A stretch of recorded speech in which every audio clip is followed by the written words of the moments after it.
L'affaire du grêlé, elle est hors norme en raison de la personnalité en fait très insérée dans la société de François Vérove. Le fait que François Vérove, François de la Grande Motte, ose se présenter à visage découvert à un jeu télévisé chez Nagui en 2019, ça prouve justement que le mec il a plus rien à cacher et que voilà il s'est réinséré dans la société, qu'il a même pas peur d'être reconnu parce que son physique a tellement changé depuis 97. En plus il a une barbe, il a des lunettes et tout. C'est quand même une forme de défi et de provocation. Oser comme ça, aller sur le plateau, parader, parler de son passé de gendarme. Comment les enquêteurs peuvent-ils imaginer un seul instant que le tueur qu'ils recherchent habite depuis 2 ans à la garde républicaine, en plein centre de Paris, dans ce prestigieux régiment de cavalerie? L'affaire du grêlé, elle démarre en 86 à Paris, avec l'assassinat d'une petite fille qui s'appelle Cécile Bloch, dans les caves d'un sous-sol.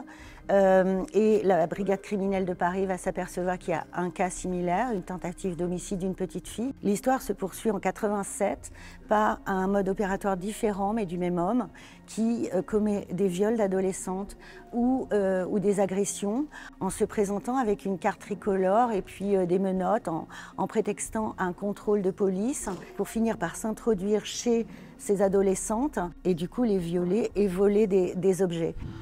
Je sais pas s'il m'a dit qu'il me tuerait, mais il m'a dit qu'il reviendrait si jamais je parlais. Voilà, et il est parti en trombe, il est parti en courant.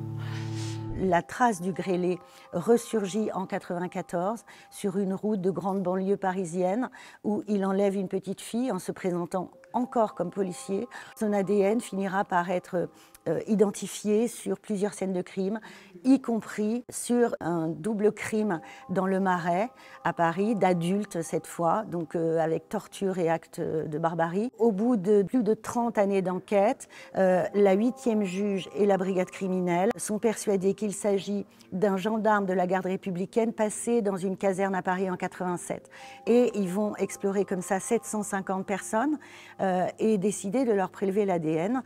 Et du côté de Montpellier, par exemple, il y a une douzaine d'anciens gendarmes de la garde républicaine à prélever. François Vérove, parmi eux, est convoqué, il dit OK, il ne se présente pas, il organise son départ et en fait, il se suicide en laissant une lettre posthume à sa femme où il avoue avoir été ce grand criminel et il atteste, il dit qu'il a arrêté en 97 après une psychothérapie. En fait, je traînais une rage folle qui a fait de moi un criminel. Par période, je n'en pouvais plus et il me fallait détruire, salir, tuer quelqu'un d'innocent. La série s'appelle Insoupçonnable parce qu'il était indétectable, insaisissable pendant autant d'années, parce que François Vérove a la particularité en fait d'être hyper bien inséré dans la société. Père de famille, bon papy, bon voisin, bon mari. Puis il était policier aussi, et il était le bon voisin qui rend service à tout le monde. Il était élu au conseil municipal de Prades-le-Lez. Il était insoupçonnable.